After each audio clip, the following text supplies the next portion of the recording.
Hello, friends. Welcome back. Happy Sunday. Happy Football Sunday. Hopefully, your team performed better than mine today.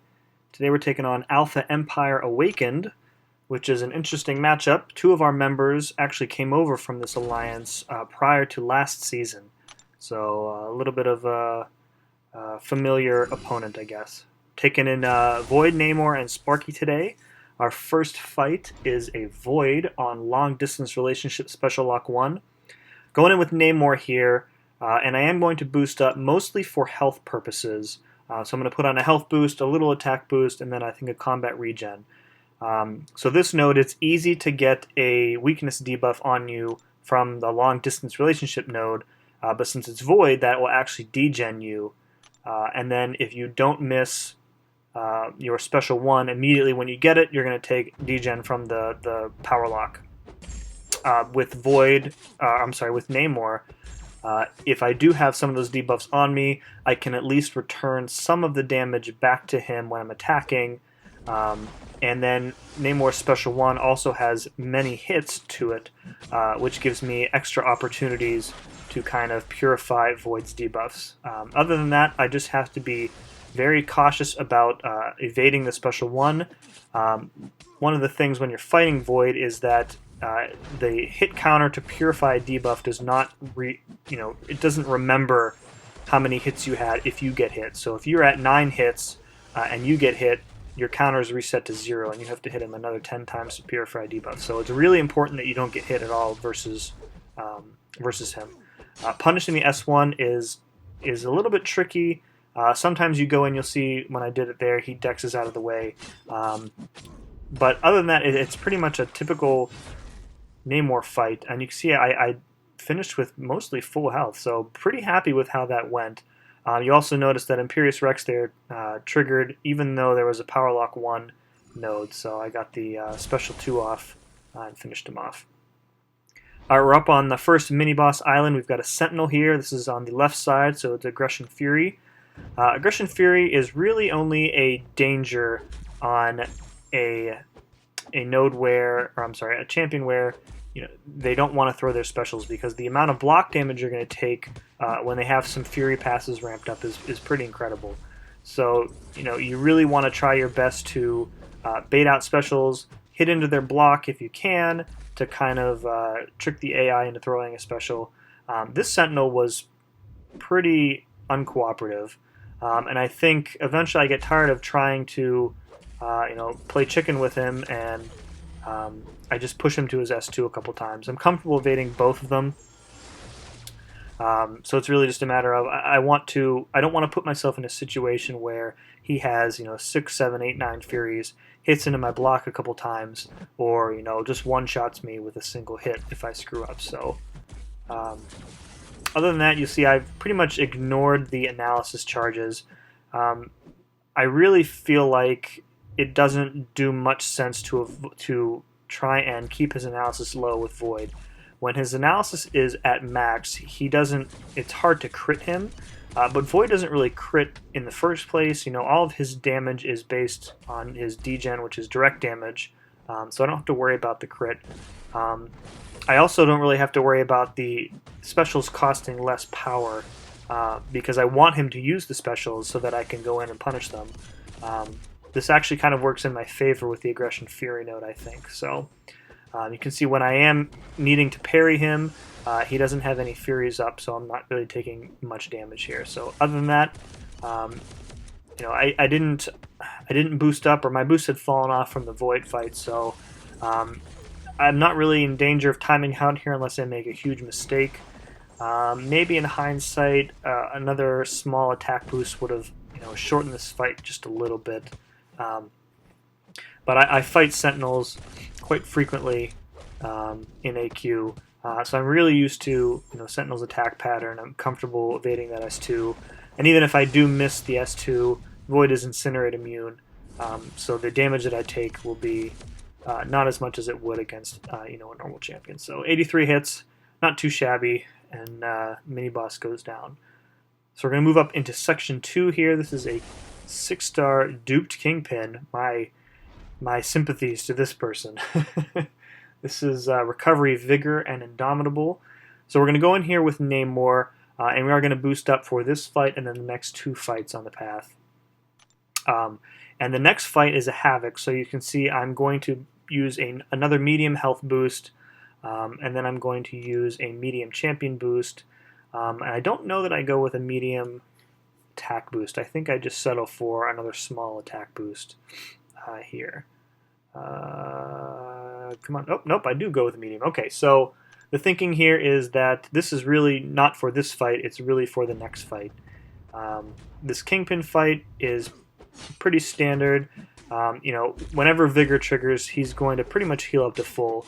So what I really need to do is make sure that I can get those 2 Furies up with some special 3s, and then when I'm in Imperious Rex, it's basically going to be one special 2 is going to take him out.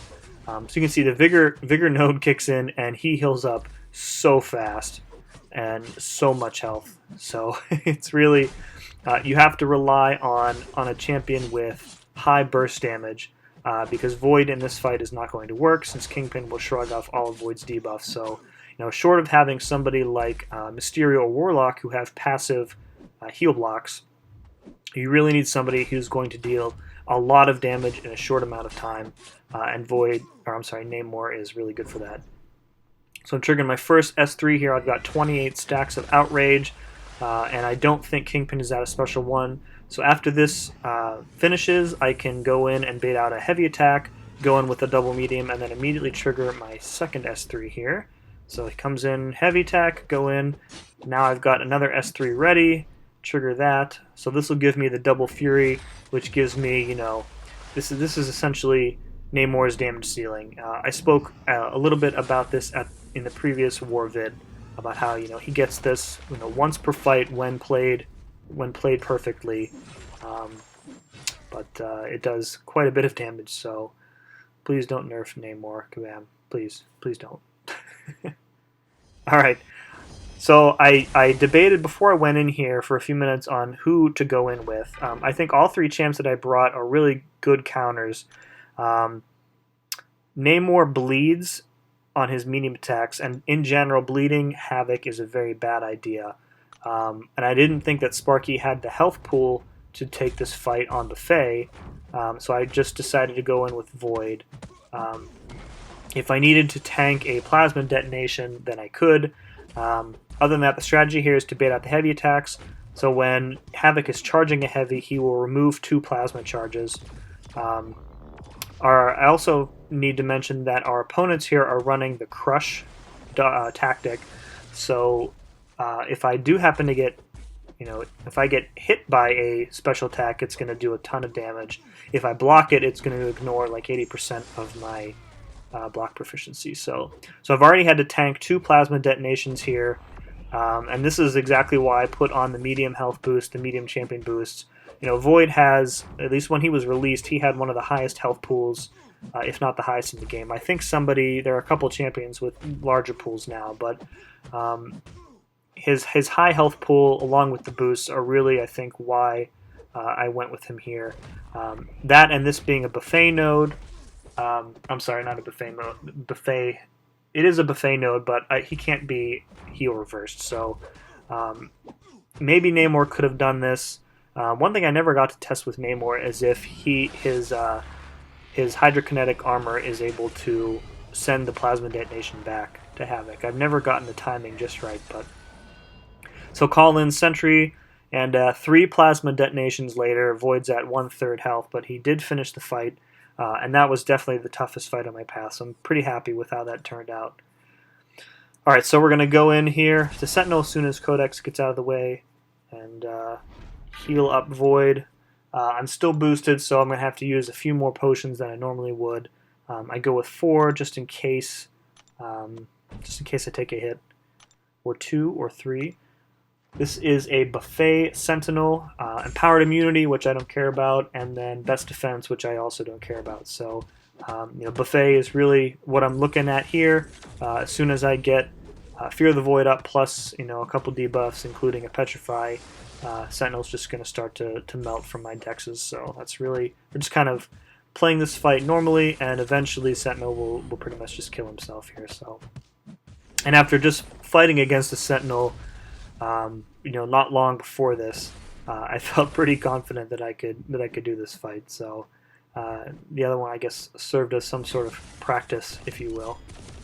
So his analysis is complete. Again, with other champs, I probably would care more about the analysis. With Void, I really don't care. So if you're using a burst champ, Sentinel is designed to kill mutants. Mutants have a lot of prowess, a lot of burst damage on their special attacks. That's what Sentinel's designed to prevent. But direct damage from Void really kind of bypasses that. So he goes down. Didn't take much block damage. Pretty happy with that fight. All right, last up on my lane is a Cable on Recovery Strike Back. I mentioned a bit ago that our opponents are running Crush. So if you are unable to fully evade Cable's S1, you're going to take a significant amount of damage from blocking it. Or if you miss the evade, you're going to get tagged and take extra damage from it. So I've been practicing a lot with evading fully Cable's S1. Void's lengthy dashback, I think, makes this a little bit easier. So it's just 2 swipes. I think other champs you might need to time it more precisely and or do 3 dashbacks, but with Void you don't need to worry about that. So other than that, just be wary of his, if you have a Petrify up or not against him, so that when you hit him with a special, you need to be aware of how much power you're going to give him. He's unduped, so I don't have to worry about... I can't remember if the dupe is the power gain or the regen, but either way, the Petrify debuffs are going to limit that, so I'm not concerned with it either way. Still waiting for that second one up so that I can safely use my specials without giving him any power. In the meantime, he is not very cooperative, and I'm trying not to push him to an S2. I don't really know why. S2 is much easier to dodge, but also trying not to get backed into the left side corner here. Alright, so we got Fear the Void up, so I can safely use specials here. And no power, and there's a Petrify debuff, so now he will be losing power when I hit him with a special attack. And sometimes on this note, I feel like it maybe works against me, just because, I like to... I can punish the S1, I can't punish the S2. So if I'm making him lose power, then I can't really cycle the specials effectively, and then end up having to take a little bit more parry damage. But this being the last fight on my path, it's not really a huge concern. So that's it for me. We did go on to take the victory, moving up to 2-0 for the season. Really good start for us. No deaths for me. That's awesome. I think our battle group had 10 total for the war. So shout out to the guys in Battle Group 2. You guys are all awesome. And we're going to continue kicking butt here, hopefully. So that's about it. So thanks for watching.